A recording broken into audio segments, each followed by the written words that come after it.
এই সংসারে সব থেকে বড় ব্যক্তি কে? আপনি বলবেন এই কেমন ধরনের প্রশ্ন, কিন্তু এটা হলো সব থেকে উচিত প্রশ্ন। কেউ এর উত্তর দেবে যে সেই মহাপ্রতাপী রাজা, তিনি হলেন সব থেকে বড় ব্যক্তি, সেই বড় রাজনীতিবিদ, তিনিই সব থেকে বড় ব্যক্তি। আমি আপনাকে জানাই যে সংসারের সব থেকে বড় ব্যক্তি হলেন তিনি, যার সাথে দেখা করলে আপনি নিজেকে ছোট মনে করবেন না।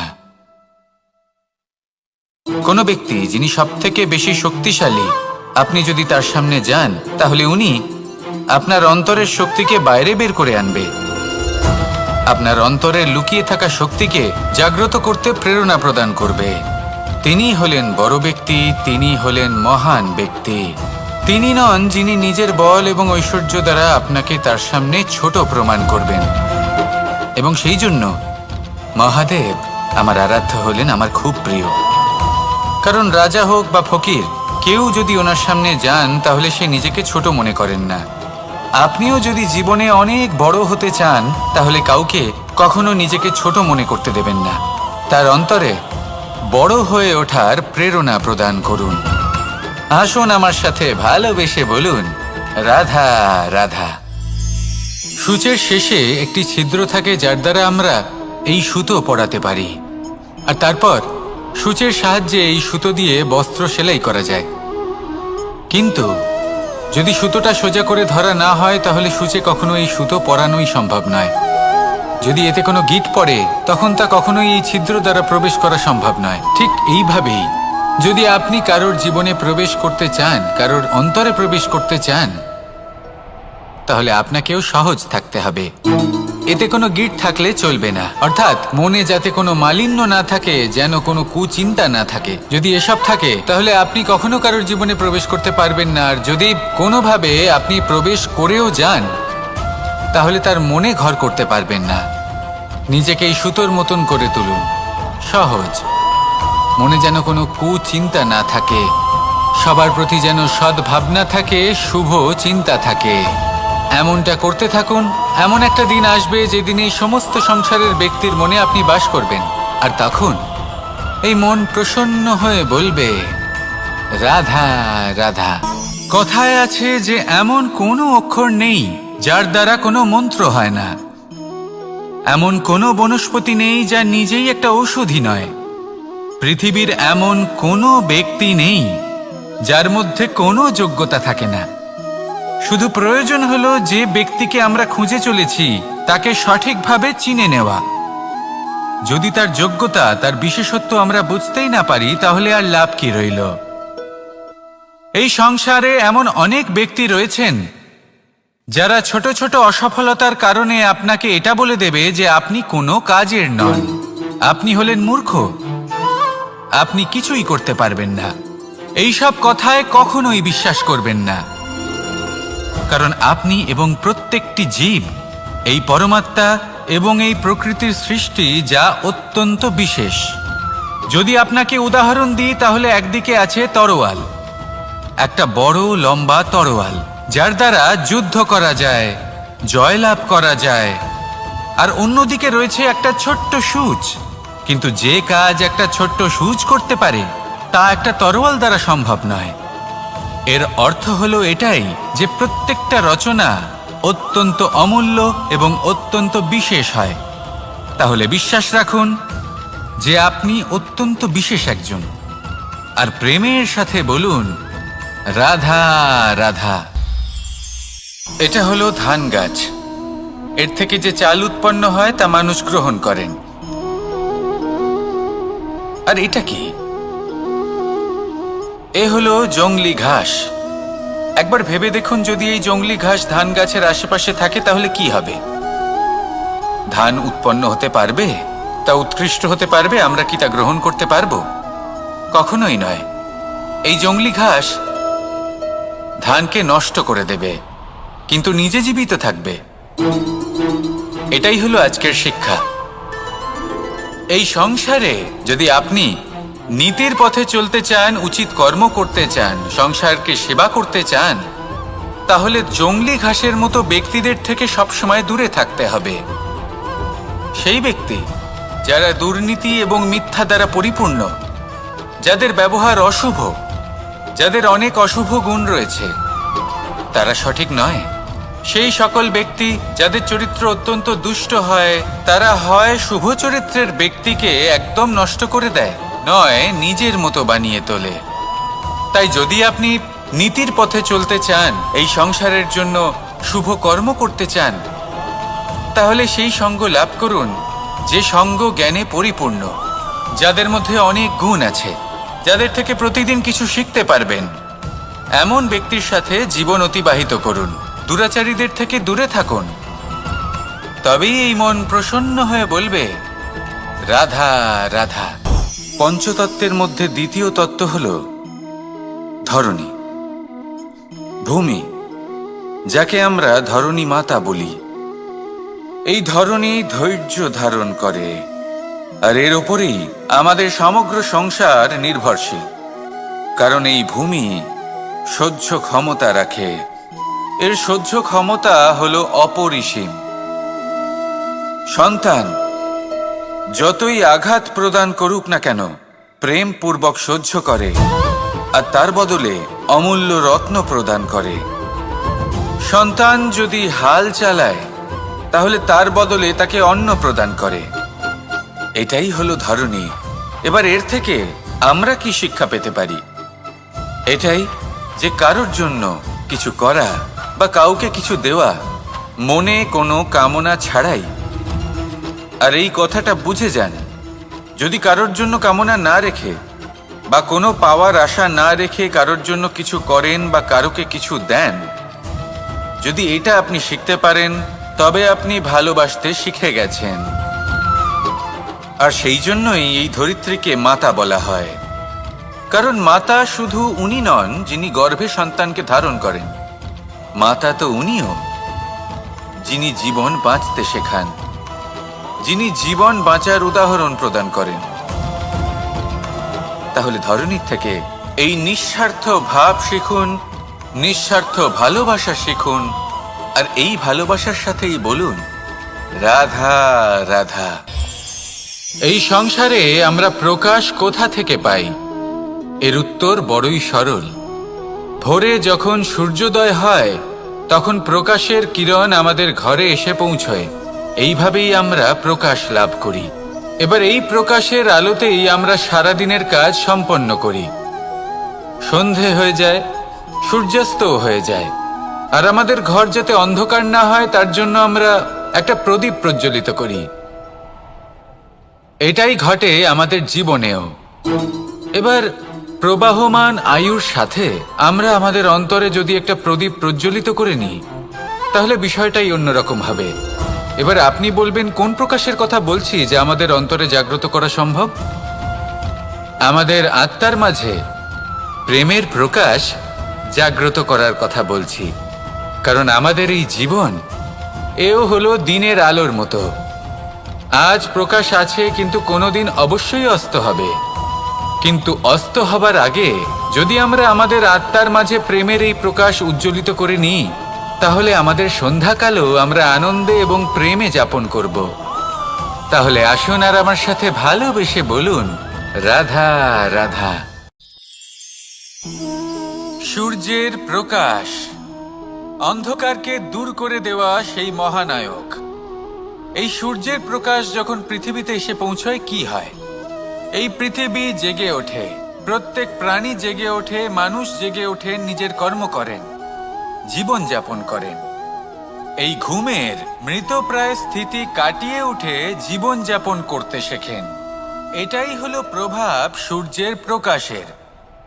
এবার এই প্রকাশ যে সূর্যের থেকে পাই, তিনি কি করেন? তিনি নিজেকে জ্বালান আমাদের জীবন প্রদান করার জন্য। প্রত্যেকটা মুহূর্ত তিনি তাপ সহ্য করেন, আমরা যাতে সেই প্রকাশ লাভ করি। এটাই হলো জীবনের সারমর্ম।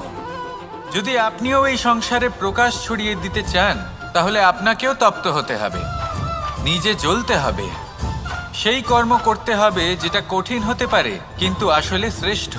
তবেই এই সংসারের সেবা করতে পারবেন, সংসারকে পথ দেখাতে পারবেন। নিজের অন্তরের প্রকাশ জাগ্রত করুন, তবেই সেই সকল ব্যক্তি যারা পাপের অন্ধকারে নিমজ্জিত হয়ে আছেন তারা জাগ্রত হবেন। সেই সকল ব্যক্তিকে জাগিয়ে তুলুন, প্রেরিত করে তুলুন সুখী হওয়ার জন্য যারা সুখী হতে পারছেন না। সেই সকলকে প্রেরিত করুন সাফল্য লাভের যারা সফল হতে পারছেন না। নিজের অন্তরের সূর্যকে জাগ্রত করুন, চারিদিকে শুধু প্রকাশই প্রকাশ হবে, জীবনই জীবন থাকবে, আনন্দই আনন্দ থাকবে, আর এই মন বারবার প্রসন্ন চিত্তে বলে উঠবে, রাধা রাধা। ছোটবেলা থেকেই আমি গরু চড়িয়ে অভ্যস্ত, সেই জন্য সকলে আমাকে গোপাল নামে ডাকত।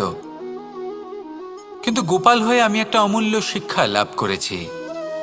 আমি দেখেছি যে গৌশালাতে অনেক বাছুরের মধ্যে একটি গাই তার নিজের বাছুরকে অবশ্যই চিনে ফেলে। যেখানে সমস্ত বাছুর একই রকম দেখতে এবং প্রত্যেকের স্বরও সমান, তারপরেও সকল বাছুরের মধ্যে নিজের বাছুরকে ঠিক চিনতে পেরে যায় এবং তার সাথেই থাকে। ঠিক এইরকমই কিছুটা হয় আমাদের কর্ম এবং তার কর্মফল। আপনি সবার মাঝে থেকেও কোনো কর্ম যদি করেন, সেই কর্মফল সবার মধ্যে আপনাকে চিনে ফেলবে এবং আপনার সাথেই থাকবে। তাই যখনই কর্ম করবেন ভেবে চিন্তে করবেন।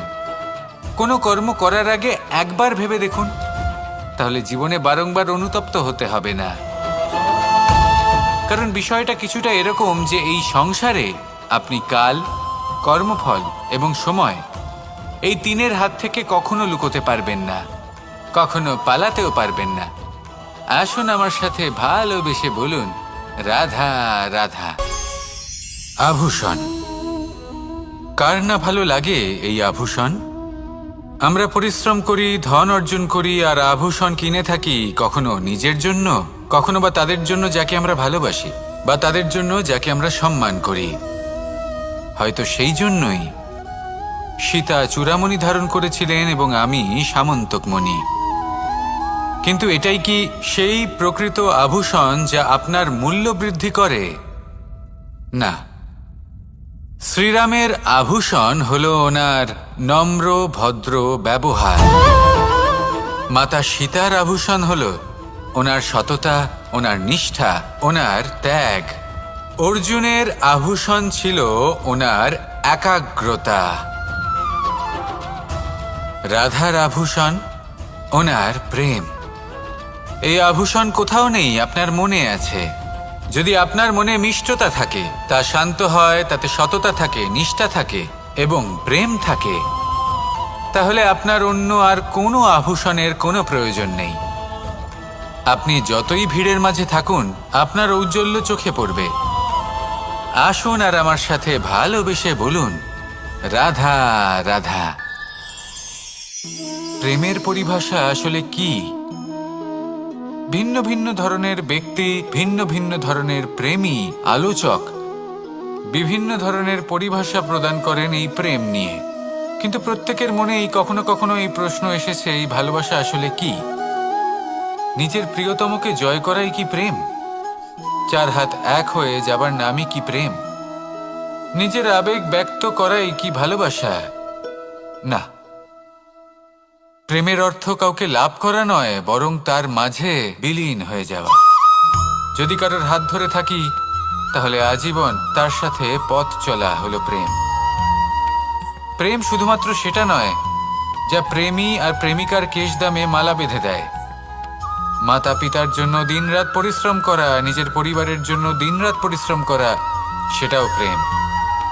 নিজের বন্ধুদের জন্য, আপনজনের জন্য সবকিছু উজাড় করে দেওয়ার নাম হলো ভালোবাসা।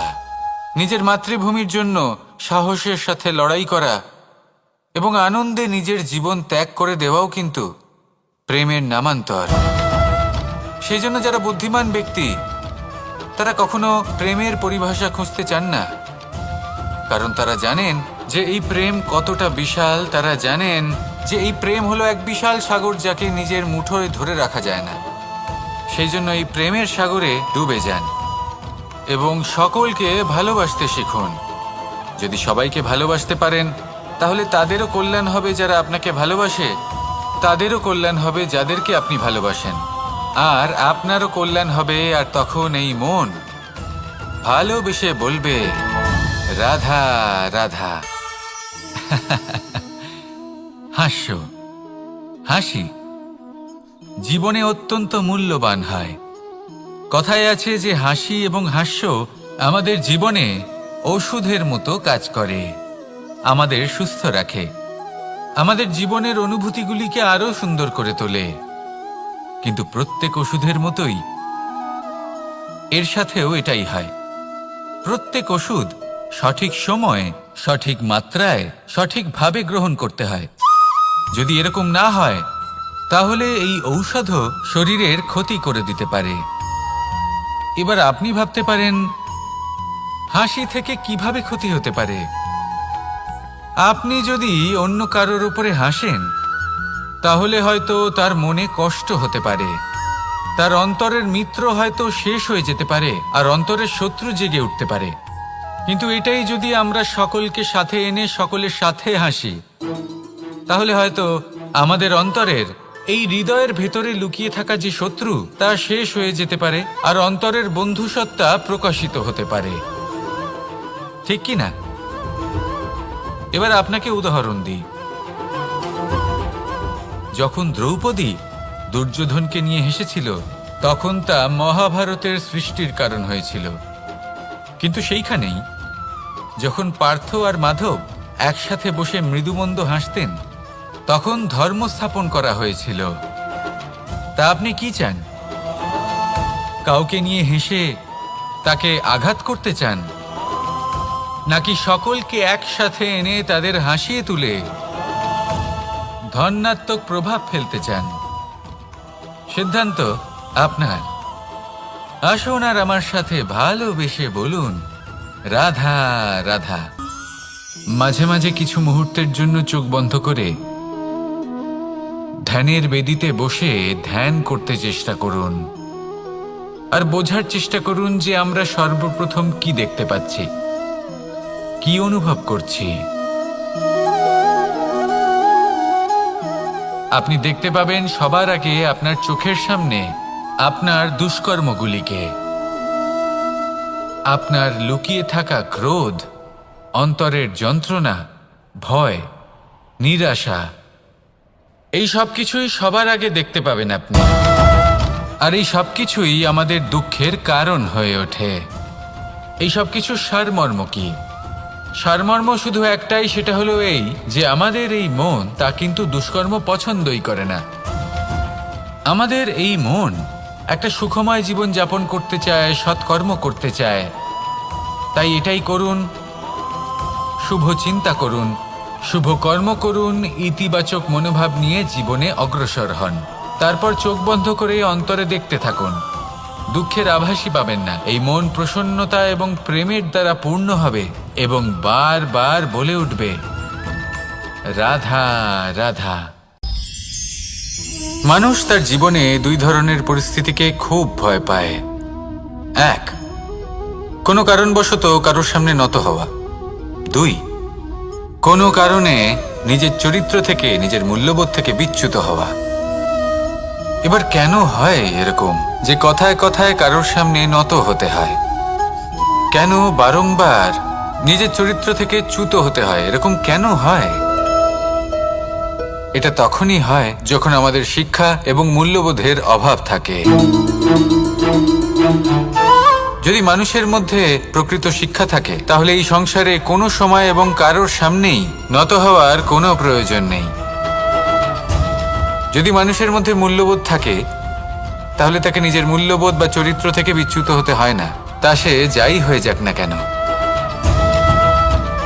কোনো বালককে যদি জন্ম থেকেই সুশিক্ষার অধিকারী করা হয়, শিক্ষিত করা হয়, মূল্যবোধের অধিকারী করা হয়, তবে সে এই সংসারে এমন কর্ম করবে যাতে সে নিজেকে, নিজের পরিবারকে, সমগ্র সমাজকে গর্বিত করতে পারে। শিক্ষা লাভ করুন, মূল্যবোধ লাভ করুন এবং আমার সাথে ভালোবেসে বলুন রাধা রাধা। এই সংসারে কোনো বস্তু হোক বা ব্যক্তি হোক, তার একার গুরুত্ব কিন্তু খুব বেশি নয়। একটা উদাহরণ হিসেবে বৃষ্টির ফোঁটাকে ভেবে দেখুন। যদি একটি বৃষ্টির ফোঁটা হয় তাহলে তার খুব বেশি গুরুত্ব থাকে না। কিন্তু যখন সহস্র বৃষ্টির ফোঁটা মেঘের মধ্যে দিয়ে ঝরে পড়ে তখন সেটা বর্ষার রূপ ধারণ করে। সেই বর্ষা যা এই প্রকৃতিকে শান্ত করে। সেইভাবেই পাথরের ছোট টুকরো তার খুব বেশি গুরুত্ব থাকে না, কিন্তু যখন অসংখ্য পাথরের টুকরো একত্রিত হয় তখন তা পর্বতের আকার ধারণ করে। সেইভাবেই কিছু মানুষ যখন একত্রিত হন তখন তৈরি হয় পরিবার, কিছু পরিবার যখন একত্রিত হয় তখন তৈরি হয় সমাজ, যখন অনেক সংখ্যক সমাজ একত্রিত হয় তখন তৈরি হয় রাজ্য। এবার এই রাজ্যের সবথেকে গুরুত্বপূর্ণ ব্যক্তি হতে পারেন রাজা, কিন্তু তাও সেই রাজা একা কিছু করতে পারেন না। যুদ্ধ লড়ার সময় তারও নিজের সৈন্যদলকে প্রয়োজন পড়ে। কিন্তু এই সংসারে এমন একজন ব্যক্তি আছেন যিনি একাই সব কাজ করতে থাকেন, এবং সেই ব্যক্তি হলেন মা। আমাদের জীবনে একজন পিতার ভূমিকা কিন্তু নিঃসন্দেহে অমূল্য, কিন্তু আমাদের সকলের জীবনে যে ভূমিকা একজন মায়ের তা অন্য কারোর থাকে না। একজন মা একাই সন্তানকে বড় করতে পারেন, সংস্কারী করে তুলতে পারেন, তার জন্য পরিশ্রম করেন। আর এত কিছু কাজ করার পরেও তার কাজের জন্য তিনি প্রশংসা অবশ্য পান না। উল্টে যদি সেই সন্তান অনুচিত পথে চালিত হয়, অনুচিত কর্ম করে, তখন সেই মাকেই অপবাদের পাত্র হয়ে উঠতে হয়। আমাদের জীবনে মায়ের যোগদান কতটা সেটা বুঝুন। আপনাকে বড় করে তোলার জন্য উনি কতটা পরিশ্রম করেছেন সেটা বুঝুন। আজ থেকে, এখন থেকে, এই মুহূর্ত থেকে মাকে সম্মান করতে শিখুন। যখন সময় পাবেন, যখন সুযোগ হবে, তখন তার প্রশংসা করুন, ওনারও ভালো লাগবে। আর মায়ের এই মমতার জন্য, তার এই ভূমিকার জন্য আসুন সবাই মিলে আমরা তাকে প্রণাম করি, আর সকলে মিলে ভালোবেসে বলি রাধা রাধা। মানুষের মানসিকতা এমন হয় যে সে যতটা করে আশা করে যে তার থেকে অনেক বেশি তার বদলে সে পাবে। দেখুন, সবকিছুই আপনার ভাবনা চিন্তার উপর নির্ভর করছে। আপনি যদি ফলের বিষয়ে ভেবে কর্ম করতে থাকেন তাহলে সেটা অনুচিত।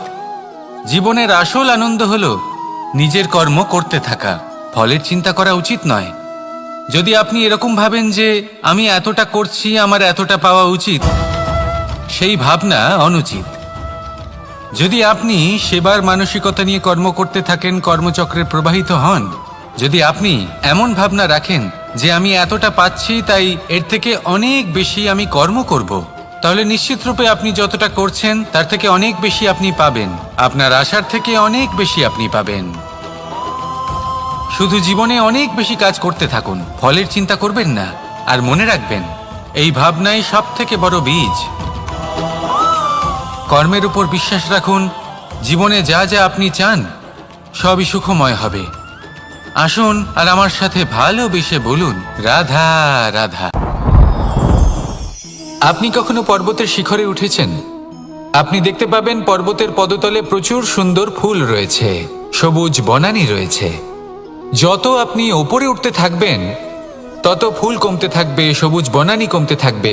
আরো কিছুটা ওপরে উঠলে কাঁটা জাতীয় গাছ দেখতে পাবেন, শুকনো গাছ দেখতে পাবেন। আরো যদি ওপরে ওঠেন তাহলে পাষাণ দেখতে পাবেন। আরো উপরে উঠলে হিমখণ্ড দেখতে পাবেন। এই যে পর্বত, তা মনুষ্য জীবনের সবথেকে উত্তম উদাহরণ। মানুষ যখন সাফল্যের শিখরে পৌঁছতে চান, মহানুভবতার শিখরে পৌঁছতে চান, পথে যত আস্তে আস্তে উপরে উঠতে থাকেন ততই ভৌতিক বস্তু তার থেকে বিচ্ছিন্ন হতে থাকে। যদি তিনি সেই ভৌতিক বস্তুগুলি ত্যাগ না করতে পারেন তাহলে কখনোই সেই স্থানে পৌঁছতে পারবেন না।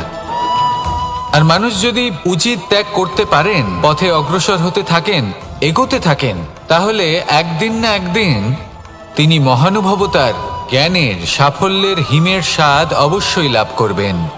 মনে রাখবেন, মানব জীবনের ত্যাগ হলো অত্যন্ত গুরুত্বপূর্ণ অংশ। আসুন আমার সাথে ভালোবেসে বলুন রাধা রাধা। আপনি কখনো কোনো বাজকে নিজের বাসা বানাতে দেখেছেন? এই বাজ যখনই কোনো বাসা বানায় তখন উঁচু গাছের ডালে বা কোনো পর্বতের শিখরে বাসা বানায়, অনেক উচ্চতায়, আর সেখানে তার সন্তানও জন্মগ্রহণ করে।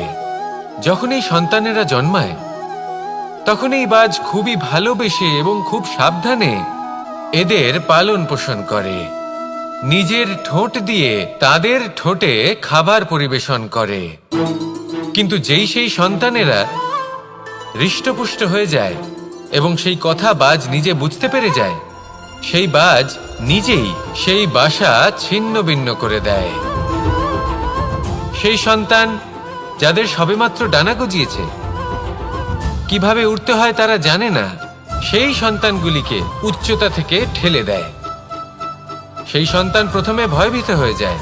তারা সামনে মৃত্যুকে দেখতে পেয়ে ভয়ের কারণে তাদের ডানা ঝাপটাতে থাকে, আর সেই প্রক্রিয়াতেই সেই সন্তানগুলি উড়তে শুরু করে দেয়। এবার এই ঘটনায় আমরা কি শিক্ষা পেতে পারি?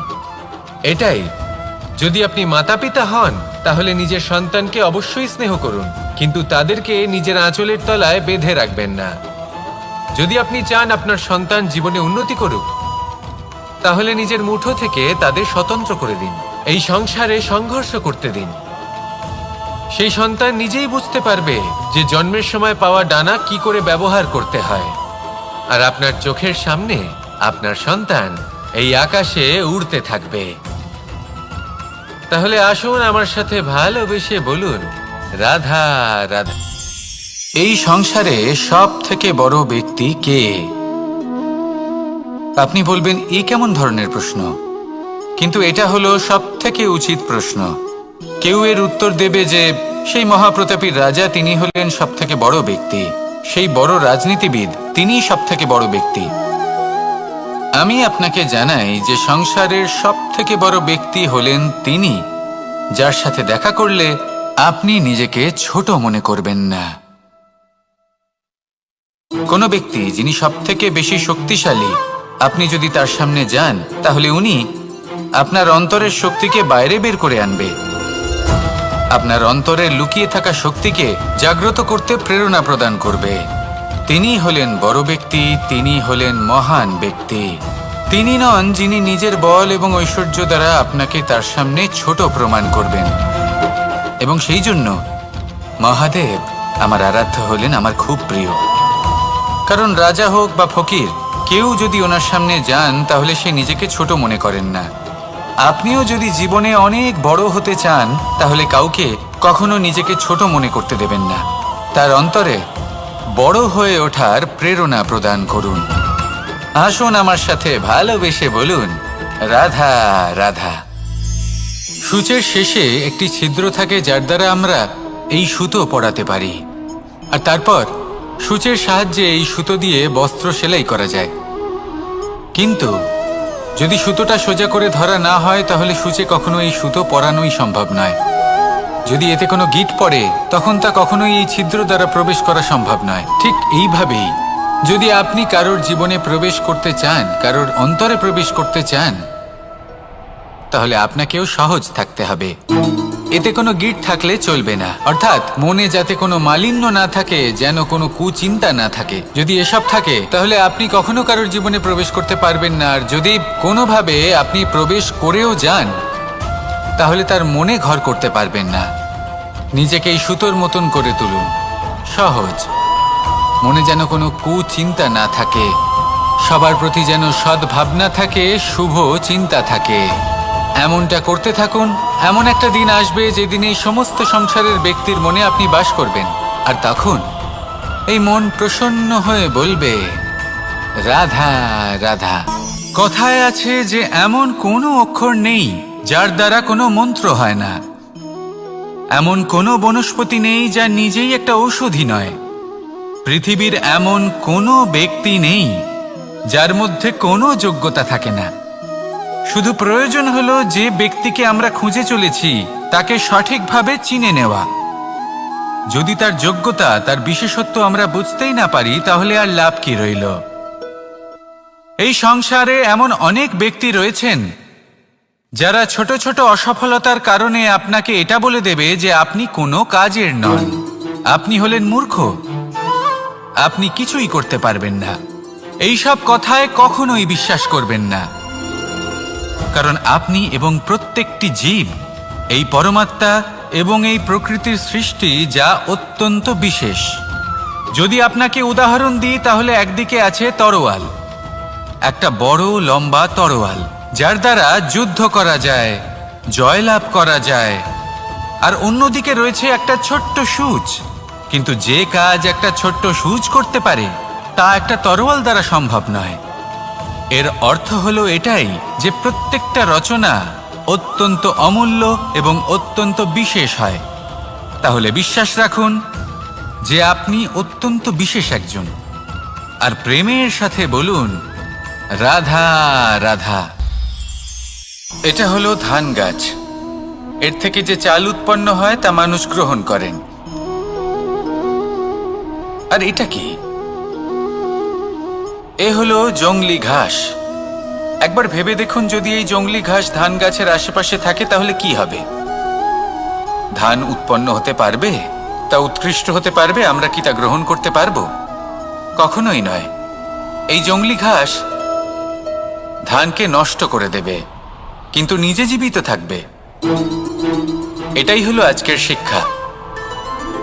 এই সংসারে যদি আপনি নীতির পথে চলতে চান, উচিত কর্ম করতে চান, সংসারকে সেবা করতে চান, তাহলে জংলি ঘাসের মতো ব্যক্তিদের থেকে সবসময় দূরে থাকতে হবে। সেই ব্যক্তি যারা দুর্নীতি এবং মিথ্যা দ্বারা পরিপূর্ণ, যাদের ব্যবহার অশুভ, যাদের অনেক অশুভ গুণ রয়েছে, তারা সঠিক নয়। সেই সকল ব্যক্তি যাদের চরিত্র অত্যন্ত দুষ্ট হয়, তারা হয় শুভ চরিত্রের ব্যক্তিকে একদম নষ্ট করে দেয়, নয় নিজের মতো বানিয়ে তোলে।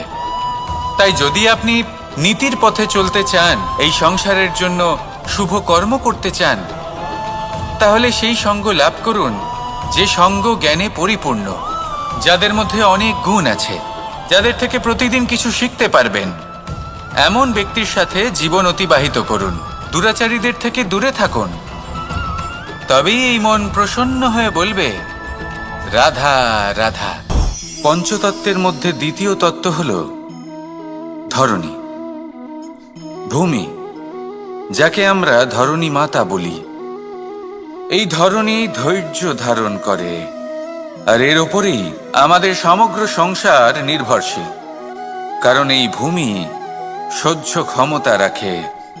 এর সহ্য ক্ষমতা হলো অপরিসীম। সন্তান যতই আঘাত প্রদান করুক না কেন, প্রেম পূর্বক সহ্য করে, আর তার বদলে অমূল্য রত্ন প্রদান করে। সন্তান যদি হাল চালায়, তাহলে তার বদলে তাকে অন্ন প্রদান করে। এটাই হলো ধরণী। এবার এর থেকে আমরা কি শিক্ষা পেতে পারি? এটাই যে কারোর জন্য কিছু করা বা কাউকে কিছু দেওয়া মনে কোনো কামনা ছাড়াই। আর এই কথাটা বুঝে যান, যদি কারোর জন্য কামনা না রেখে বা কোনো পাওয়ার আশা না রেখে কারোর জন্য কিছু করেন বা কারোকে কিছু দেন, যদি এটা আপনি শিখতে পারেন, তবে আপনি ভালোবাসতে শিখে গেছেন। আর সেই জন্যই এই ধরিত্রীকে মাতা বলা হয়। কারণ মাতা শুধু উনি নন যিনি গর্ভে সন্তানকে ধারণ করেন, মাতা তো উনিও যিনি জীবন বাঁচতে শেখান, যিনি জীবন বাঁচার উদাহরণ প্রদান করেন। তাহলে ধরণীর থেকে এই নিঃস্বার্থ ভাব শিখুন, নিঃস্বার্থ ভালোবাসা শিখুন, আর এই ভালোবাসার সাথেই বলুন রাধা রাধা। এই সংসারে আমরা প্রকাশ কোথা থেকে পাই? এর উত্তর বড়ই সরল। ভোরে যখন সূর্যোদয় হয়, তখন প্রকাশের কিরণ আমাদের ঘরে এসে পৌঁছয়। এইভাবেই আমরা প্রকাশ লাভ করি। এবার এই প্রকাশের আলোতেই আমরা সারাদিনের কাজ সম্পন্ন করি। সন্ধে হয়ে যায়, সূর্যাস্তও হয়ে যায়, আর আমাদের ঘর যাতে অন্ধকার না হয় তার জন্য আমরা একটা প্রদীপ প্রজ্বলিত করি। এটাই ঘটে আমাদের জীবনেও। এবার প্রবাহমান আয়ুর সাথে আমরা আমাদের অন্তরে যদি একটা প্রদীপ প্রজ্বলিত করে নিই, তাহলে বিষয়টাই অন্যরকম হবে।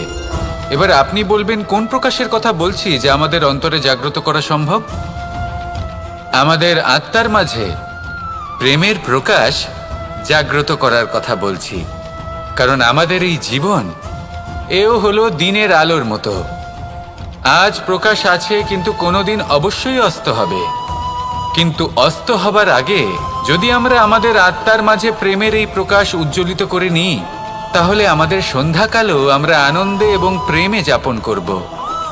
তাহলে আসুন আর আমার সাথে ভালোবেসে বলুন, রাধা রাধা। সূর্যের প্রকাশ, অন্ধকারকে দূর করে দেওয়া সেই মহানায়ক। এই সূর্যের প্রকাশ যখন পৃথিবীতে এসে পৌঁছয় কি হয়? এই পৃথিবী জেগে ওঠে, প্রত্যেক প্রাণী জেগে ওঠে, মানুষ জেগে ওঠে, নিজের কর্ম করেন, জীবন যাপন করেন। এই ঘুমের মৃতপ্রায় স্থিতি কাটিয়ে উঠে জীবন যাপন করতে শেখেন। এটাই হলো প্রভাব সূর্যের প্রকাশের। এবার এই প্রকাশ যে সূর্যের থেকে পাই, তিনি কি করেন?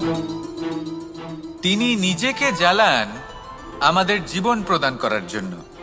প্রত্যেকটা মুহূর্ত তিনি তাপ সহ্য করেন, আমরা যাতে সেই প্রকাশ লাভ করি।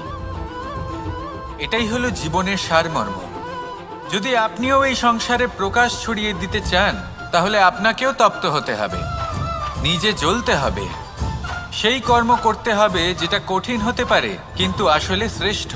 তবেই এই সংসারের সেবা করতে পারবেন, সংসারকে পথ দেখাতে পারবেন। নিজের অন্তরের প্রকাশ জাগ্রত করুন, তবেই সেই সকল ব্যক্তি যারা পাপের অন্ধকারে নিমজ্জিত হয়ে আছেন তারা জাগ্রত হবেন। সেই সকল ব্যক্তিকে জাগিয়ে তুলুন, প্রেরিত করে তুলুন সুখী হওয়ার জন্য যারা সুখী হতে পারছেন না। সেই সকলকে প্রেরিত করুন সাফল্য লাভের যারা সফল হতে পারছেন না। নিজের অন্তরের সূর্যকে জাগ্রত করুন, চারিদিকে শুধু প্রকাশই প্রকাশ হবে, জীবনই জীবন থাকবে, আনন্দই আনন্দ থাকবে। আর এই মন বারবার প্রসন্ন চিত্তে বলে উঠবে, রাধা রাধা। ছোটবেলা থেকেই আমি গরু চড়িয়ে অভ্যস্ত, সেই জন্য সকলে আমাকে গোপাল নামে ডাকত। কিন্তু গোপাল হয়ে আমি একটা অমূল্য শিক্ষা লাভ করেছি। আমি দেখেছি যে গৌশালাতে অনেক বাছুরের মধ্যে একটি গাই তার নিজের বাছুরকে অবশ্যই চিনে ফেলে। যেখানে সমস্ত বাছুর একই রকম দেখতে এবং প্রত্যেকের স্বরও সমান, তারপরেও সকল বাছুরের মধ্যে নিজের বাছুরকে ঠিক চিনতে পেরে যায় এবং তার সাথেই থাকে। ঠিক এইরকমই কিছুটা হয় আমাদের কর্ম এবং তার কর্মফল। আপনি সবার মাঝে থেকেও কোনো কর্ম যদি করেন, সেই কর্মফল সবার মধ্যে আপনাকে চিনে ফেলবে এবং আপনার সাথেই থাকবে। তাই যখনই কর্ম করবেন ভেবে চিন্তে করবেন। কোনো কর্ম করার আগে একবার ভেবে দেখুন, তাহলে জীবনে বারংবার অনুতপ্ত হতে হবে না। কারণ বিষয়টা কিছুটা এরকম যে এই সংসারে আপনি কাল, কর্মফল এবং সময়, এই তিনের হাত থেকে কখনো লুকোতে পারবেন না, কখনো পালাতেও পারবেন না। আসুন আমার সাথে ভালোবেসে বলুন, রাধা রাধা। আভূষণ, কার না ভালো লাগে এই আভূষণ?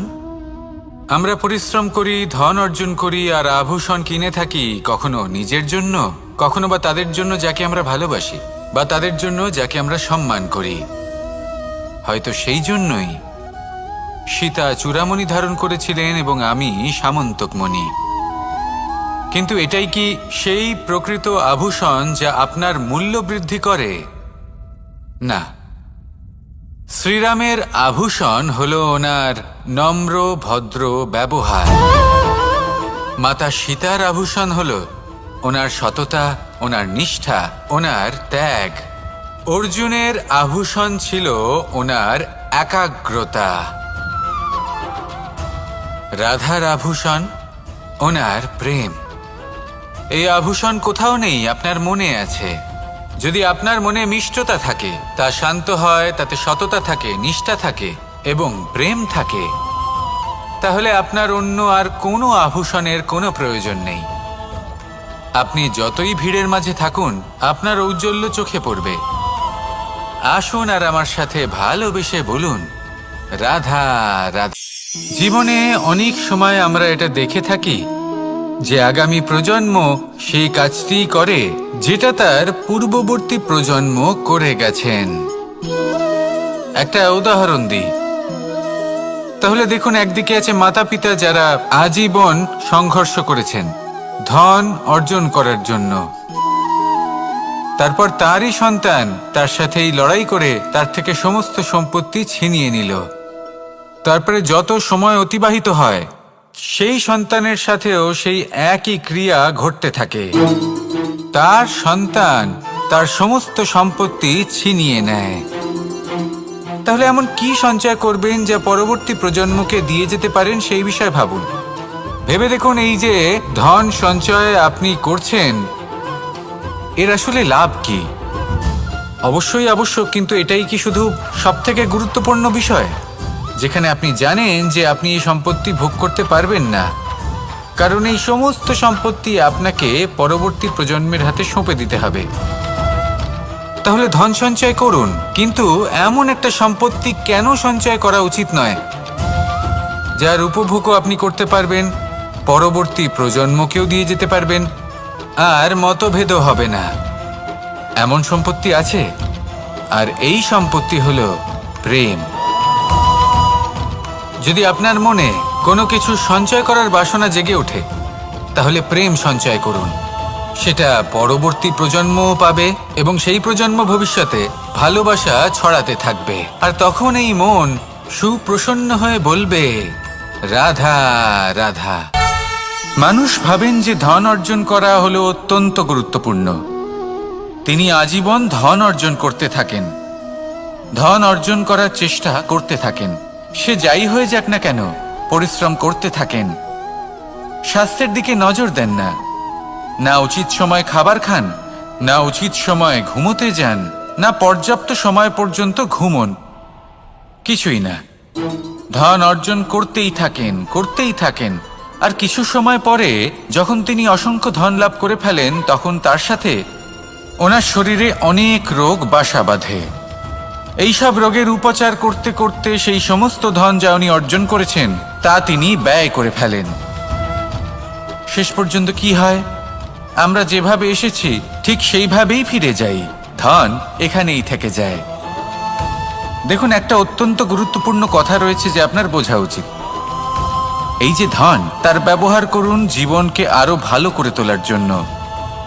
ধনের সদ্ব্যবহার করা উচিত, এমন যেন না হয় এই ধন আপনাকে ভোগ করে ফেলে। এই জীবনকে নিশ্চিত রূপে আরো শ্রেষ্ঠ করে তুলুন। কিন্তু এই ধন অর্জন করার এই প্রক্রিয়াতে নিজের সারা জীবনকে নষ্ট করে ফেলবেন না। এই জীবন উপভোগ করতে শিখুন, আর আমার সাথে ভালোবেসে বলুন, রাধা রাধা। কথায় আছে, অন্ধকারে প্রদীপ প্রজ্বলিত করলে চতুর্দিক আলোকিত হয়। কিন্তু যদি এই প্রদীপ আমি সূর্যের আলোর সম্মুখে সকালবেলায় প্রজ্বলিত করে রেখে দিই, তাহলে কি হবে? আপনি বলবেন যে এটা করে তো কোনো লাভই হলো না। সূর্যের প্রকাশের সামনে এই প্রদীপ আসলে কিছুই নয়। এবার এই চিন্তা ভাবনা প্রত্যেক দিন করতে হবে, আর একটা অমূল্য শিক্ষা পেতে হবে। মনে করুন যে আপনি মহাপুরুষের সামনে বসে আছেন, কোনো মহাজ্ঞানীর সামনে। তাহলে সেই ব্যক্তির সামনে নিজের জ্ঞানের প্রদীপ প্রজ্বলিত করবেন না, নীরব থাকুন, আর সেই ব্যক্তির সূর্যের প্রকাশের মতো জ্ঞান প্রাপ্ত করুন। যতটা পারবেন জ্ঞান লাভ করুন। যদি এমন কোনো সময়, এমন কোনো স্থানে আপনি আছেন যেখানে চতুর্দিক অন্ধকার, কারোর কাছেই জ্ঞান নেই, সেখানে নিজের জ্ঞানের প্রদীপ প্রজ্বলিত করুন। এমন করলে দুদিক থেকেই আপনার লাভ হবে। আপনার জ্ঞান প্রাপ্তিও হবে, আর জ্ঞানের সঠিক প্রয়োগও করতে পারবেন। আর এই মন প্রসন্ন হয়ে বলবে, রাধা রাধা। মানুষের মধ্যে একটা বিচিত্র প্রবৃত্তি থাকে, অন্য সকলের বিষয়ে, তাদের জীবনের বিষয়ে, তাদের ব্যক্তিত্বের বিষয়ে, তাদের ভবিষ্যতের বিষয়ে অনুমান করা। এটা হলো অনুচিত। কারোর অতীতকালকে দেখে লোকে ভবিষ্যৎ বলে দিতে পারেন, বর্তমানকে দেখে ভবিষ্যতের বিষয়ে অনুমান করে ফেলেন। উদাহরণ দিতে হলে বলবো, কোনো দাসকে দেখুন, ওকে দেখে লোকে বলে যে ওর ভবিষ্যৎ সেটাই হতে পারে, অনুমান করে ফেলেন। আর এই রাজাকে দেখুন, উনি তো কত সুখী হবেন। উনি তো জগতের সব থেকে অধিক সুখী মানুষ। কত সুখ সুবিধা আছে ওনার কাছে, ধারণা করে ফেলেন।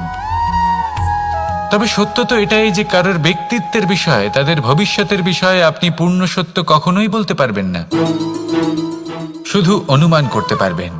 আর এই অনুমান করে সত্যি কোনো লাভ হয় না, কারণ এই কাল সেটা হলো অত্যন্ত শক্তিশালী।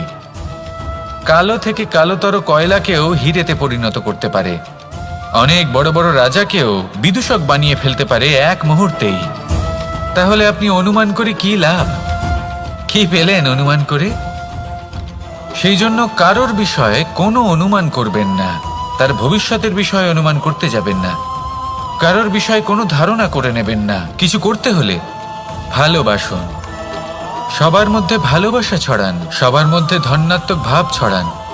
এই মন প্রসন্ন হয়ে বলবে রাধা রাধা। কেউ বলে জীবন খুব ক্ষণস্থায়ী, কেউ বলে জীবন হলো একটা সুন্দর স্বপ্নের মতো, আবার কেউ বলবে জীবন হলো এক কঠোর সত্য। কিন্তু জীবন আসলে কি? জীবন হলো আপনারই প্রতিবিম্ব, একটা দর্পণ। অর্থাৎ আপনি জীবনকে সেইভাবেই পাবেন যেরকম আপনি নিজেকে প্রতিপন্ন করবেন।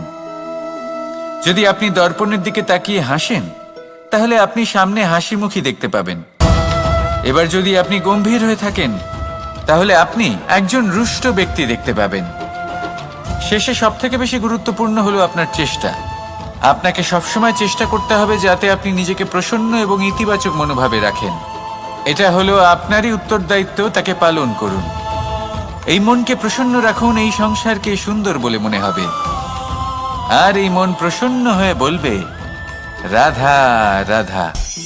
মানুষের একটি সমস্যা আছে যে মানুষ সাফল্যকে মাপতে থাকেন, লক্ষ্যপ্রাপ্তিকে মাপতে থাকেন এবং তার তুলনা করতে থাকেন যে ও এত কিছু পেল আর আমি পেলাম না, ওর কাছে এত কিছু আছে কিন্তু আমার কাছে নেই। এই তুলনা করার জন্য ওনারা দুঃখী হয়ে পড়েন, নিরাশ হয়ে পড়েন। তাই আমি একটা প্রশ্ন করছি যে এটা কি উচিত? এই সংসারে আপনি কি নিয়ে তুলনা করবেন, যেখানে সূর্যদেব চন্দ্রমা দুজনেই আছেন, দুজনেই হলেন বিশেষ, দুজনেই নিজ নিজ সময়ে উদিত হন। এদের মধ্যে একজন না থাকলে তাহলে আমাদের জীবন কঠিন হয়ে পড়বে।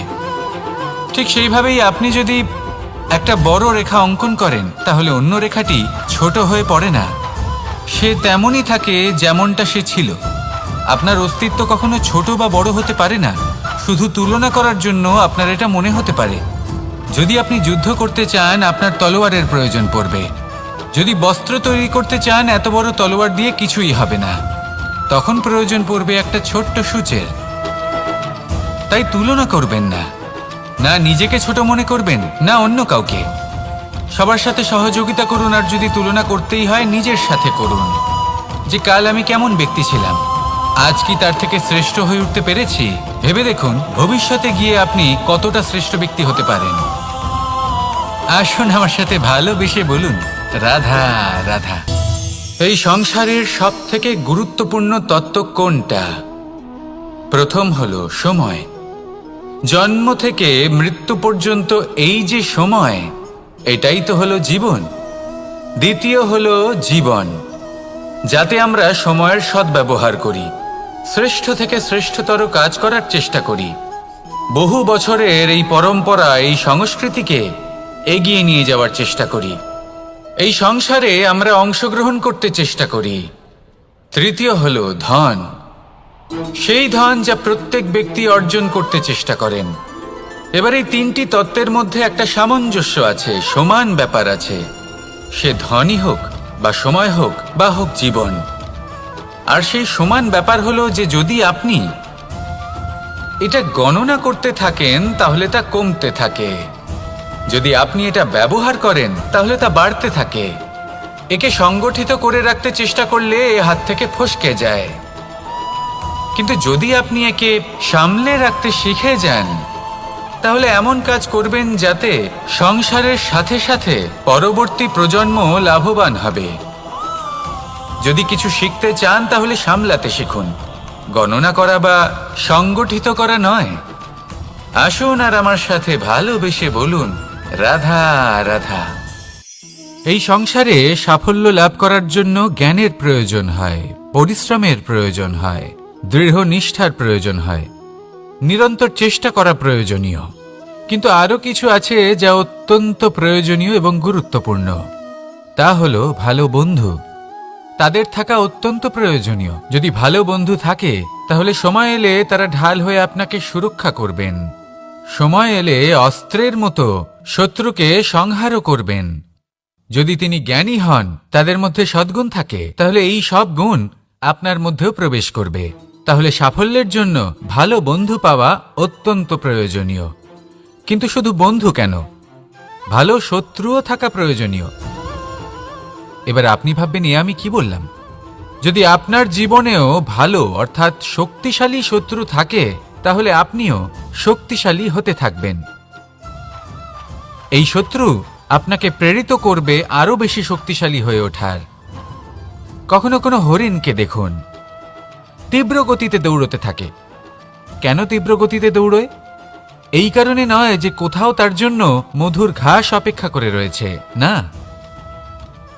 সে এই কারণে তীব্র গতিতে দৌড়য় কারণ সেটা না করলে তার পেছনে একটি সিংহ আছে যে ওকে নিজের ভোজন করে ফেলবে। তাই জীবনে বিপদ, সংকট, এই সব কিছুও হলো অত্যন্ত গুরুত্বপূর্ণ। তার সম্মুখীন হতে শিখুন আর আমার সাথে ভালোবেসে বলুন, রাধা রাধা। পুরুষার্থ। শাস্ত্রে 4 ধরনের পুরুষার্থের কথা বলা হয়েছে। প্রথম হলো ধর্ম। আপনি কি জানেন এই ধর্ম আসলে কি? আপনার কি মনে হয় ধর্ম আসলে কি? কোনো বিশেষ ঈশ্বরকে মানাই কি ধর্ম বলা হয়? নাকি কোনো বিশেষ রীতি পালন করাই হলো ধর্ম? নাকি কোনো বিশেষ সাহিত্যকে সর্বশ্রেষ্ঠ মনে করাই হলো ধর্ম? না, ধর্ম হলো সেটা যাকে ধারণ করা যেতে পারে। আর ধারণ শুধু সেটাই করা যায় যা পবিত্র। পবিত্র শুধু তাকেই বলা হয় যা নিঃস্বার্থ, যার মধ্যে শাসন করার কোনো ইচ্ছে নেই, যা সরলভাবেই প্রবাহমান, জল এবং বায়ুর মতো। যখন কোনো ব্যক্তি ধর্মকে ধারণ করেন এবং সেই ধর্ম সেই ব্যক্তিকে রক্ষা করে, তখন তাকে ধর্ম বলা হয়। ধর্ম যা রক্ষা করে অহংকার থেকে, খারাপ চিন্তার হাত থেকে।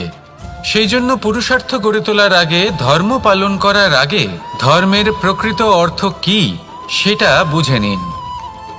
এটা জেনে রাখুন যে সমস্ত ধর্মের আধার, সমস্ত ধর্মের ভিত শুধুমাত্র ভালোবাসা। আসুন আর এই ভালোবাসার সাথেই বলুন, রাধা রাধা। কখনো কোনো বাগানের কোনো বৃক্ষকে দেখেছেন যেখানে সুগন্ধি ফুল থাকে, রসালো ফল থাকে? তখন মন প্রফুল্ল হয়ে ওঠে, মন থেকে সেই বৃক্ষের প্রতি ভালোবাসা জন্মায়। কিন্তু যিনি বাগানের মালিক, শুধুমাত্র তিনিই জানেন যে কিভাবে এই বৃক্ষকে আগলে রাখতে হয়, কিভাবে তার পরিচর্যা করলে এতে সুন্দর সুগন্ধি ফুল হবে, রসালো ফল হবে। কখনো কখনো প্রয়োজনের থেকে বেশি রোদ পেলে এই বৃক্ষগুলি শুকিয়ে যায়। প্রয়োজনের থেকে কম রোদ পেলেও এই বৃক্ষ কিন্তু শুকিয়ে যায়। প্রয়োজনের থেকে কম জল যদি পায়, এই বৃক্ষ শুকিয়ে যেতে পারে। প্রয়োজনের থেকে অতিরিক্ত জল যদি পায়, তখনও এই বৃক্ষের শিকড়গুলি নষ্ট হয়ে যেতে পারে। এবার এটাই কিন্তু আমাদের সংসারের সাথেও হয়। আমাদের সংসারের সকল প্রতিভাশালী ব্যক্তি, যেমন লেখক, বিচারক, প্রবক্তা, যোদ্ধা, এদের সবার ক্ষেত্রে এই কথাটাই প্রযোজ্য। যদি বেশি প্রশংসা করা হয়, তাহলেও এরা হারিয়ে যাবেন। প্রয়োজনের থেকে বেশি যদি নিন্দা করা হয়, তখনও তারা নত হয়ে পড়বেন। তাহলে আপনি এদের রক্ষা করুন এবং নিজেদেরও। মনে রাখবেন একটা কথা, জেনে রাখুন কখন কোন নিন্দায় আপনি লজ্জিত হবেন না, আর কখন কোন প্রশংসার দ্বারা নিজের মধ্যে অহংবোধ জাগ্রত করবেন না। এই মন সুপ্রসন্ন হয়ে বলবে, রাধা রাধা। এই সাগর কত বিশাল আকার, কখনো শান্ত কখনো উত্তাল। কিন্তু এই সাগরকে এত মহান কে করে তুলল? জল। এবার এই জলের যাত্রা দেখুন, সেটা কতটা কঠিন। এই জল সাগরে থাকে, সূর্য ওকে এতটা উত্তপ্ত করে তোলে যে এই জল নিজের অস্তিত্ব হারিয়ে ফেলে এবং বাষ্পে পরিণত হয়ে হাওয়ায় মিলিয়ে যায়। তারপরে আকাশে যায় আর নিজের অস্তিত্ব আবার হারিয়ে ফেলে, মেঘে পরিণত হয়। তারপর এই মেঘ কোথাও গিয়ে কোনো পর্বতে ধাক্কা খায়, তারপর আবার এই জল নিজের অস্তিত্ব হারায়। তারপরে বর্ষার রূপ ধারণ করে তা বর্ষিত হয়, বা কোনো পর্বতের চূড়ায় তার শিখরে বরফের রূপ ধারণ করে। তারপরে এই বর্ষা মাটির দিকে নিজের যাত্রা শুরু করে। এবার মাটিতে ঝরে পড়া এই বর্ষা স্রোতের আকার ধারণ করে এবং আস্তে আস্তে বইতে থাকে। এই নদীর আকার ধারণ করে এবং নদী রূপে বইতে বইতে পাথরে ধাক্কা খায় বা কোনো পর্বতে ধাক্কা খায়। আর তারপর এই নদী এসে সাগরে সমাহিত হয়ে যায়। নদীর এই জল আবারও নিজের অস্তিত্ব হারিয়ে ফেলে, কিন্তু এইবার সেই জল নিজেই সাগরে পরিণত হয়। এটা আমাদের সকলের জন্য একটা শিক্ষা যে এই সংসারে জীবন এবং সময়ের এ হলো এক অনন্ত যাত্রা। এই সংসারে যা কিছু আছে তার সূত্রপাত কোথাও একটা হবেই। সেই জন্য মৃত্যু এবং সমাপ্তির চিন্তা ত্যাগ করে দিন, আর যে সূত্রপাত আপনি লাভ করছেন তার আনন্দ উপভোগ করুন। ভেবে দেখুন আপনি কিভাবে শ্রেষ্ঠ কর্ম করতে পারেন যাতে এই সংসার এবং এই সমাজ এই দুইয়ের মঙ্গল সম্ভব। আসুন আমার সাথে ভালোবেসে বলুন, রাধা রাধা। একটি নৌকা বিশাল একটি সাগরে ভেসে চলে, কখনো যাত্রীদের বা কখনো বিশাল বস্তুকে নিজের সাথে বহন করে নিয়ে চলে, এক স্থান থেকে অন্য স্থানে পৌঁছে দেয়। এই নৌকা কখনো সাগরে আটকে পড়ে বা কখনো ডুবে যেতেও পারে, কিন্তু এই নৌকা তখন ডুবে যায় না যখন এর আশেপাশে অধিক মাত্রায় জল থাকে। এটা তখন ডুবে যায় যখন ও নিজের আশেপাশের থাকা জলকে নিজের ভেতরে প্রবেশ করতে দেয়। যখন আস্তে আস্তে এই জল প্রবেশ করতে থাকে, নৌকা ভারী হতে থাকে আর আস্তে আস্তে ডুবে যায়। এটা আমাদের কাছে একটা শিক্ষা। হতেই পারে আমাদের এই সংসারে, আমাদের জীবনে আশেপাশে অনেক বেশি মাত্রায় নেতিবাচক শক্তি থাকবে, ঈর্ষা থাকবে, বিদ্বেষ, ঘৃণা বা ভয় থাকবে, কিন্তু মনের এই নৌকা শুধু তখনই ডুববে যখন আপনি এই নেতিবাচক শক্তিকে নিজের ভেতরে প্রবেশ করতে দেবেন। মনে রাখবেন, এই নেতিবাচক শক্তিকে কখনো নিজের মনে প্রবেশ করতে দেবেন না। প্রবেশ করলেও তাহলে যেন সে সেখানে কোনো স্থান না পায়। শুধু এই বিষয়টা খেয়াল রাখলে আপনার মনের এই নৌকা জীবনের এই সাগরে সব সময় ভেসে থাকবে, আর এই মন প্রসন্ন হয়ে বলবে, রাধা রাধা। যত শক্তিশালী এই মন, তত শক্তিশালী এই শরীরও। এই যে আমাদের শরীর, এটা আসলে কি? এ হলো একটা রথের মতো, আর একটা রথ ততক্ষণ চলতে পারবে না যতক্ষণ না তাকে কোনো সারথি চালাবে। এই মন হলো শরীরের সারথি। এবার ভাবুন, যদি এই সারথি শক্তিহীন হয়, দুর্বল হয়, তাহলে এই রথের কি হবে? এটা উচিত পথে চলতে পারবে না, উচিত গতিতে চলতে পারবে না, মন মতো স্থানে এটা পৌঁছতেও পারবে না। সেই জন্য মনের শক্তি অত্যন্ত প্রয়োজনীয়। এবার মনের শক্তি আমরা কোথা থেকে লাভ করি? দৃঢ়তার শক্তি থেকে। এবার এই শক্তি আমরা কিভাবে বাড়াতে পারি? আমরা প্রতিদিন কিছু নতুন স্থির করি, কিছু ছোট কিছু বড়, আর যেই আমরা নতুন কিছু পূর্ণ করি আমাদের মনের শক্তি বেড়ে যায়। আর যদি পূর্ণ না করতে পারি, মনের শক্তি কমে যায়। একটা দেওয়ালের মতো ছোট ছোট ছোট ছোট শিলা আমরা একটার পর একটা স্থাপন করে একটা দেওয়াল তৈরি করি। এতগুলো পাথর যখন একত্রিত হয়ে যায়, তখন এমন এক দেওয়াল তৈরি হয় যাকে ভাঙা প্রায় অসম্ভব হয়ে দাঁড়ায়। সেরকমই হয় মন এবং দৃঢ়তা। ছোট ছোট কাজ করে নিজের লক্ষ্য পূর্ণ করুন। এই লক্ষ্য যদি পূর্ণ হয়, তবে মনের শক্তি বাড়বে। কিছুটা এইভাবে যে যত বড়ই বিপদ আসুক না কেন, সেই বিপদ নিজে হার মেনে নেবে, কিন্তু আপনার মন ততটাই শক্তিশালী থাকবে। তাই মনের শক্তি বাড়াতে থাকুন, যাতে আপনি উচিত পথে চলতে পারেন, উচিত গতিতে চলেন আর মনোবাঞ্ছিত স্থানে পৌঁছতে পারেন। তবেই এই মন প্রসন্ন হয়ে বলবে, রাধা রাধা। ওমা, এ কি? আমি কখন থেকে এখানে অপেক্ষা করছি, হাত পেতে দাঁড়িয়ে রয়েছি যাতে একটা ফল আমার হাতে এসে পড়ে এবং সেটা আমি খেতে পারি। কখন থেকে অপেক্ষা করছি, কিন্তু সেটা হচ্ছেই না। এবার আপনি বলবেন যে এসব কি বলছি, এ কি অদ্ভুত কথা বলছি। যদি ফল খেতে হয় তাহলে আমাকে বৃক্ষে চড়তে হবে, ফলের কাছে পৌঁছতে হবে, তবেই তো ফল পাবো। এবারে এটা অত্যন্ত সহজ ব্যাপার, কিন্তু এই বিষয়টা আপনি নিজের জীবনের প্রসঙ্গে ভেবে দেখুন। লক্ষ্য কোথায় আছে আপনি জানেন, সেই লক্ষ্যে পৌঁছানোর পথ কি সেটাও আপনি জানেন, সেই পথে চলার ক্ষমতাও আপনার রয়েছে, কিন্তু তাও আপনি নিজের লক্ষ্য লাভ করতে পারছেন না। কেন? কারণ আপনি অপেক্ষা করছেন যে লক্ষ্য আপনার সামনে চলে আসবে, কিন্তু তা হয় না। লক্ষ্য সে যাই হোক না কেন, ধন হোক, প্রেম হোক, কোনো সম্মান হোক বা মোক্ষ হোক, যদি আপনি তার দিকে অগ্রসর না হন তাহলে ফল প্রাপ্তি অসম্ভব ব্যাপার, তা কোনোদিনই হবে না। সেই জন্য আপনার চোখের সামনে আপনি যদি নিজের লক্ষ্যকে দেখতে পান তাহলে উঠুন এবং সেই দিকে অগ্রসর হতে শুরু করুন। নিজের অন্তরের সকল অশুভ গুণ দূর করুন, অলসতা ত্যাগ করুন, অজ্ঞানতা ত্যাগ করে দিন এবং চলতে থাকুন। অবশ্যই মনোবাঞ্ছিত ফল লাভ করতে পারবেন। মনে রাখবেন, চলতে থাকলে তবেই লক্ষ্য প্রাপ্তি হবে।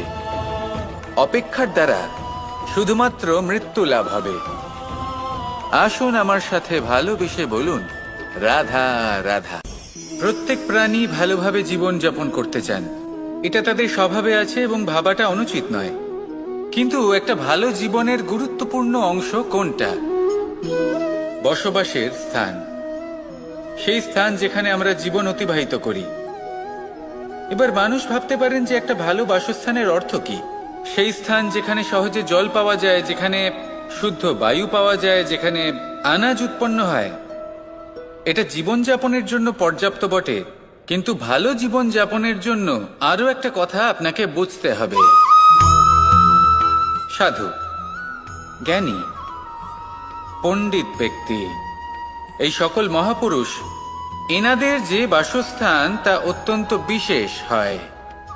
এখানে এক ধরনের বিশেষ ইতিবাচক শক্তি থাকে, এমন একটা স্থান যেখানে দেবতারাও বিচরণ করেন। জীবন আমরা সবাই যাপন করি, কিন্তু জীবনের উদ্দেশ্য শুধুমাত্র জীবন যাপন করা নয়। জীবনের উদ্দেশ্য হল মুক্তি লাভ করা। আর এই সকল সাধু, জ্ঞানী, পণ্ডিত ব্যক্তি, এই সকল মহাপুরুষ আপনাকে মুক্তির পথে নিয়ে যেতে পারেন, কারণ এরা হলেন সেই মহাপুরুষ যারা নিজেদের অন্তরের বিকার, অহংকার, ক্রোধ, বিদ্বেষ, এই সকল দোষগুলিকে ত্যাগ করেছেন, এদের উপর বিজয় লাভ করেছেন। এমনই একজন ব্যক্তি আপনাকে মুক্তির পথে নিয়ে যেতে পারে। প্রয়োজন হলো শুধুই এনাদের চিনতে পারা, এদের কথা বুঝতে পারা এবং এদের দেখানো পথে চলা।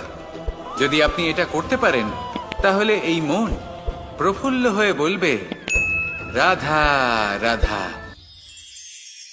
কখনো কোনো বাগানের কোনো বৃক্ষকে দেখেছেন যেখানে সুগন্ধি ফুল থাকে, রসালো ফল থাকে? তখন মন প্রফুল্ল হয়ে ওঠে, মন থেকে সেই বৃক্ষের প্রতি ভালোবাসা জন্মায়। কিন্তু যিনি বাগানের মালিক, শুধুমাত্র তিনিই জানেন যে কিভাবে এই বৃক্ষকে আগলে রাখতে হয়, কিভাবে তার পরিচর্যা করলে এতে সুন্দর সুগন্ধি ফুল হবে, রসালো ফল হবে। কখনো কখনো প্রয়োজনের থেকে বেশি রোদ পেলে এই বৃক্ষগুলি শুকিয়ে যায়, প্রয়োজনের থেকে কম রোদ পেলেও এই বৃক্ষ কিন্তু শুকিয়ে যায়।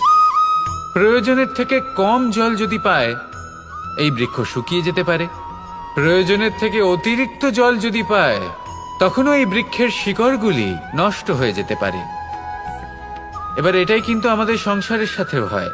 আমাদের সংসারের সকল প্রতিভাশালী ব্যক্তি, যেমন লেখক, বিচারক, প্রবক্তা, যোদ্ধা, এদের সবার ক্ষেত্রে এই কথাটাই প্রযোজ্য। যদি বেশি প্রশংসা করা হয় তাহলেও এরা হারিয়ে যাবেন, প্রয়োজনের থেকে বেশি যদি নিন্দা করা হয় তখনও তারা নত হয়ে পড়বেন। তাহলে আপনি এদের রক্ষা করুন এবং নিজেদেরও। মনে রাখবেন একটা কথা, জেনে রাখুন কখন কোন নিন্দায় আপনি লজ্জিত হবেন না, আর কখন কোন প্রশংসার দ্বারা নিজের মধ্যে অহংবোধ জাগ্রত করবেন না। এই মন সুপ্রসন্ন হয়ে বলবে, রাধা রাধা। জল এ হলো জীবনের আধার পঞ্চতত্ত্বের মধ্যে একটি, আর অত্যন্ত বিশেষ। এর থেকে অনেক বড় শিক্ষা পাওয়া যায়। এই জল গন্তব্যের বিষয়ে এর স্পষ্ট ধারণা আছে। ও জানে ওর লক্ষ্য কি, আর প্রয়াস করে ততদূর সে পৌঁছেও যায়। এটি পর্বত থেকে বয়ে নিচে নেমে আসে, নদীর সাথে সমাহিত হয়ে তার সাথে বয়ে চলে, চিরসবুজ বনানী গড়ে তোলে, প্রাণীদের তৃষ্ণা নিবারণ করে, সামনে এগিয়ে চলে, মানুষের সাথে মিলিত হয়। যারা একে বাঁধের মধ্যে বেঁধে রাখতে চেষ্টা করে সে বন্দি দশাতেও থেকে যায়, মানুষের কল্যাণ করে। তারপর বাঁধ থেকে মুক্তি পেয়ে এগিয়ে চলে, কোথাও ধাক্কা খায়, কোথাও বাধা পড়ে, কোথাও যদি পথ খুঁজে না পায় তাহলে পথ খুঁজেই নেয়, আর যেখানে পথ থাকে না সেখানে পথ বানিয়ে নেয়, আর শেষ পর্যন্ত নিজের লক্ষ্যে পৌঁছেই যায়, অর্থাৎ সমুদ্রে গিয়ে সমাহিত হয়ে যায়। আমাদেরও কিছুটা এরকমই হয়ে উঠতে হবে। যেখানেই যাবেন সকলের কল্যাণ করুন, সামনে এগোন। আপনি কোথাও পড়ে গেলে, ধাক্কা খেলে আঘাত লাগবেই, উত্থান পতন লেগেই থাকে। সামনে এগোতে থাকুন। কোথাও পথ না পেলে তা খুঁজে নিন, কোথাও পথ না থাকলে তা বানিয়ে নিন। নিজের গন্তব্যের কথা সব সময় মনে রাখুন। শেষ পর্যন্ত নিজের মোক্ষ লাভ আপনি অবশ্যই করবেন। আর আমার সাথে ভালোবেসে বলুন, রাধা রাধা। জীবনের প্রত্যেক মুহূর্ত আমাদের কিছু না কিছু শিক্ষা দেয়, নির্ভর করছে আমাদের দৃষ্টিভঙ্গির উপর। যেমন নদী হলো আমার অত্যন্ত প্রিয়, নদীতে ভ্রমণ করতে আমার খুব ভালো লাগে। কি বলেন? নদীতে সবসময় নতুন কিছু থাকে, ও পুরনো কিছুই নিয়ে বসে থাকে না। সব সময় প্রবাহমান, কখনো থামে না। ততক্ষণ থামে না যতক্ষণ না সাগরে গিয়ে সমাহিত হচ্ছে। ঠিক এইভাবেই আমাদেরও উচিত নিজের জীবন অতিবাহিত করা, নদীর মতো। প্রত্যেক মুহূর্ত নতুন, তাই সেইভাবেই জীবন যাপন করুন। পুরনো কিছুই একত্রিত করে রাখবেন না, বিগত স্মৃতির মাঝে নিজেকে হারিয়ে ফেলবেন না। এই যে বর্তমান, এই যে মুহূর্ত, সেটাই হলো সর্বশ্রেষ্ঠ। এর মাঝেই জীবন যাপন করুন, নদীর মতো প্রবাহমান হতে শিখুন। আপনি শিখে গেলে তাহলে মনে রাখবেন, আমার আপনার মাঝে বিচরণ করতে বড়ই ভালো লাগবে। যে ব্যক্তি আনন্দের সাথে জীবনের প্রত্যেকটা মুহূর্ত অতিবাহিত করে কোনো চিন্তা ছাড়াই, প্রবাহমান হয়, কখনোই থামে না, যতক্ষণ না মুক্তি লাভ করছেন, এমন ব্যক্তির মধ্যেই রাধাকৃষ্ণ বসবাস করেন। তাহলে আসুন আমার সাথে ভালোবেসে বলুন, রাধা রাধা। সূর্যের প্রকাশ অন্ধকারকে দূর করে দেওয়া সেই মহানায়ক। এই সূর্যের প্রকাশ যখন পৃথিবীতে এসে পৌঁছয় কি হয়?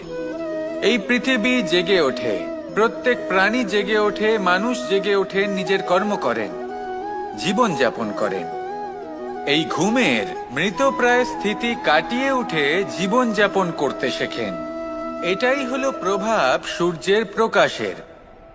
এবার এই প্রকাশ যে সূর্যের থেকে পাই, তিনি কি করেন? তিনি নিজেকে জ্বালান আমাদের জীবন প্রদান করার জন্য। প্রত্যেকটা মুহূর্ত তিনি তাপ সহ্য করেন, আমরা যাতে সেই প্রকাশ লাভ করি। এটাই হলো জীবনের সারমর্ম।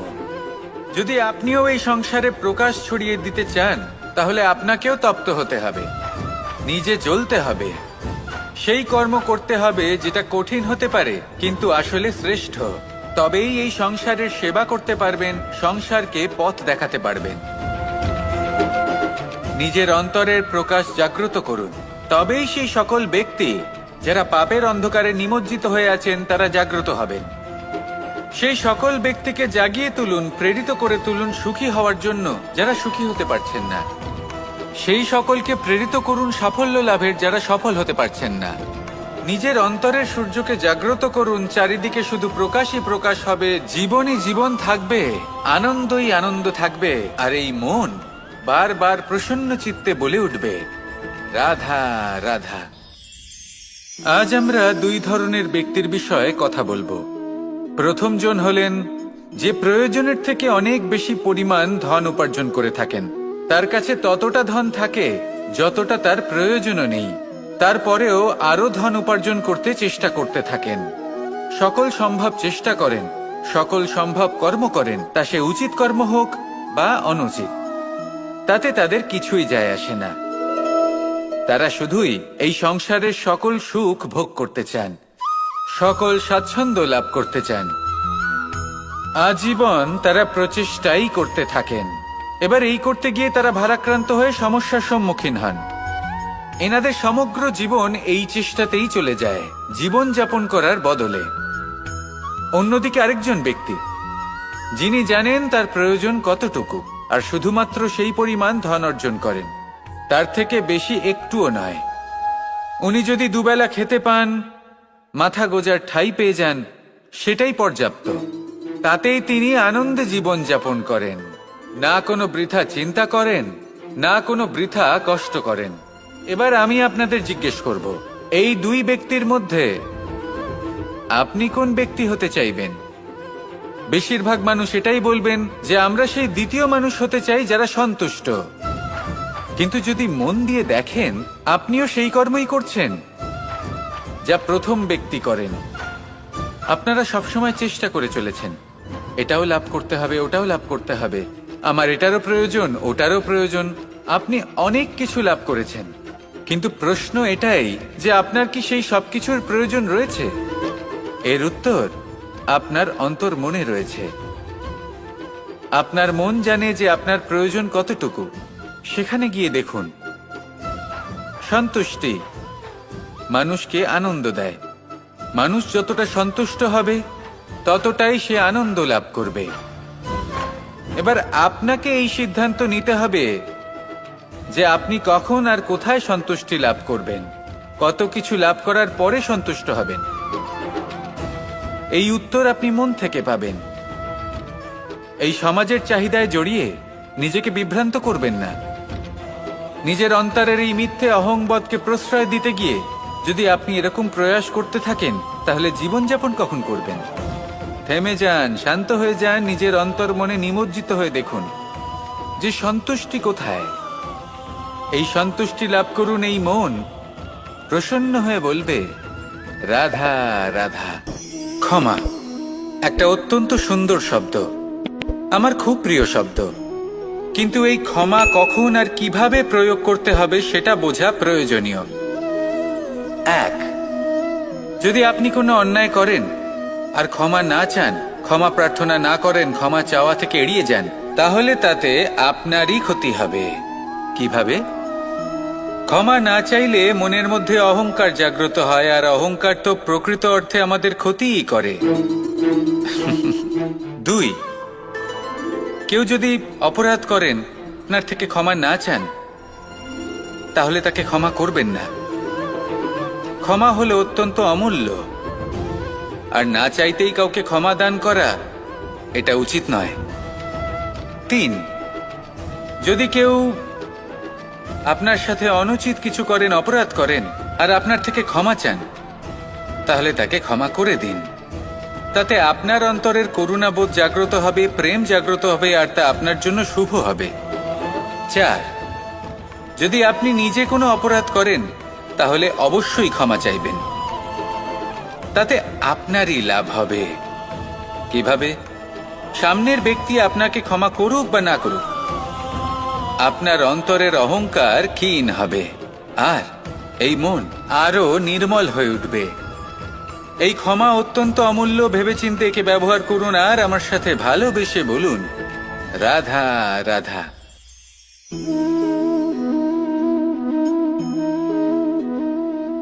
ভোজনের দ্বারাই শরীর পুষ্টি লাভ করে। ছোটবেলা থেকে আজ পর্যন্ত যাই আপনার ভোজন হয়ে থাকুক, যাই আপনার আহার হয়ে থাকুক, সেই অনুসারেই আপনার শরীর গঠিত হয়েছে। এই ভোজন অত্যন্ত গুরুত্বপূর্ণ, সেজন্য এর প্রত্যেক অংশকে বোঝা খুব আবশ্যক। প্রথম অংশ, যে আমরা কি গ্রহণ করছি, এই ভোজন কোন স্থান থেকে আসছে সেটা বুঝুন। দ্বিতীয় অংশ, ভোজন কে বানাচ্ছেন। এই ভোজন সর্বশ্রেষ্ঠ তখনই হয় যখন মাতার হাতে তৈরি করা ভোজন হয়। কিন্তু যদি মাতার তৈরি করা ভোজন আপনি প্রাপ্ত নাও করতে পারেন, তাহলে সেই ব্যক্তির ভোজন তৈরি করা উচিত যিনি সাত্ত্বিক। তৃতীয় অংশ, কোন স্থানে আপনি ভোজন গ্রহণ করছেন। যে স্থানে আপনি ভোজন গ্রহণ করছেন তা সাত্ত্বিক হওয়া উচিত। তাহলে অত্যন্ত গুরুত্বপূর্ণ। এবং চতুর্থ সবথেকে গুরুত্বপূর্ণ অংশ, তা হলো এই ভোজন আপনি যার দ্বারা প্রাপ্ত করেছেন, যেখান থেকে প্রাপ্ত করেছেন, যে স্থানে বসে আপনি ভোজন গ্রহণ করছেন তার প্রতি কৃতজ্ঞতা প্রকাশ করুন এবং ভোজন পূর্ণরূপে সমাপ্ত করুন। তবেই এই ভোজন আপনাকে সুখী জীবন দান করবে, সুস্থ শরীর দেবে, আর এই মন তা সুপ্রসন্ন হয়ে বলবে, রাধা রাধা। আমি এখানে একা এই বনে বসে আছি, বাঁশি বাজাচ্ছি। কার জন্য? কে আছেন এখানে? কেউ নেই। আমার প্রজা, আমার রাজ্য, আমার পরিবার আমার থেকে অনেক দূরে আছেন। আমি এখানে একা এই বনে বসে এই আকাশের এই রঙের, গাছের এই সব ফলের, মাটির সুবাসের আনন্দ উপভোগ করছি। কেন? আমি হলাম দ্বারকাধীশ। এমন কি রাজকীয় বা ভৌতিক সুখ রয়েছে যে আমি ওখানে পেতে পারি না? সবকিছুই পেতে পারি, তাও এখানে বনে একা বসে আছি। কোন সুখ খুঁজে চলেছি?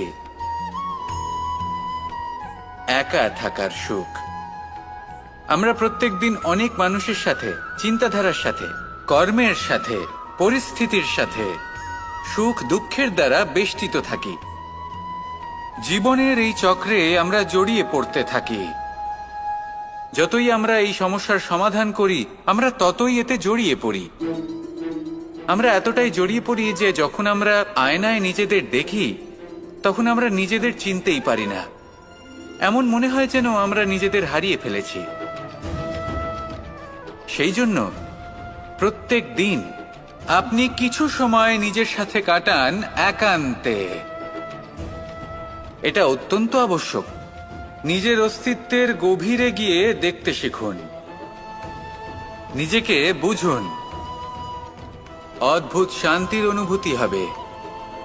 যেমন এই বায়ু, এই বৃক্ষ, এই পুষ্প, এই নিসর্গ, এদের মতো আপনিও কখনো একলা হতে শিখুন। কখনো নিসর্গের একটা অংশ হয়ে দেখুন। এই মন প্রসন্ন হয়ে বলবে, রাধা রাধা। বাহ, পুষ্পের সুবাস আমার খুব ভালো লাগে। অত্যন্ত সুন্দর হয় এই পুষ্প। এইভাবে চারিদিকে পুষ্প দেখে মন আনন্দিত হয়ে ওঠে। এবার আপনারা ভেবে দেখুন, আমার চারিদিকে পুষ্প নয়, আগুন আছে। তাহলে কি হবে? আমার শরীর কি জ্বলে যাবে না? অবশ্যই জ্বলবে। শরীরকে কি আগুনের তাপ সহ্য করতে হবে না? অবশ্যই সহ্য করতে হবে। এটাই হলো প্রকৃতির নিয়ম। এই নিয়ম কিন্তু আমরা সবাই জানি, কিন্তু আমাদের মধ্যে বেশিরভাগ মানুষ এই বিভ্রান্তি নিয়ে বাঁচি যে এই যে প্রকৃতির নিয়ম, তা আমার ওপর প্রযোজ্য নয়। তা কিন্তু নয়। আমাদের চতুর্দিকে এই যে নিসর্গ রয়েছে, আমরা তার কতটা ক্ষতি করি সেটা একবার ভেবে দেখুন। আমরা বনাঞ্চল জ্বালিয়ে দিই, বায়ু দূষিত করি, জল দূষিত করি, প্রাণীদের হত্যা আমরা করি। কেন? এই নিসর্গ আমরা নষ্ট করি, যদিও আমরা জানি যে আমরাও হলাম এই নিসর্গেরই অংশ। এবার দেখুন, শরীরের কোনো অংশে যদি আগুন ধরান, আস্তে আস্তে সমস্ত শরীরও জ্বলে যাবে। সেইভাবেই নিসর্গ যদি নষ্ট হয়ে যায়, তাহলে মনুষ্য জাতিও নষ্ট হয়ে যাবে। তাই এই যে নিসর্গ আপনি দেখছেন, এই পুষ্প, এই বৃক্ষ, বায়ু, জল, এদের সকলকে রক্ষা করুন। নষ্ট নয়, মনে রাখবেন, যদি নিসর্গ থাকে মানুষ থাকবে, যদি নিসর্গ থাকে তাহলেই জীবন থাকবে।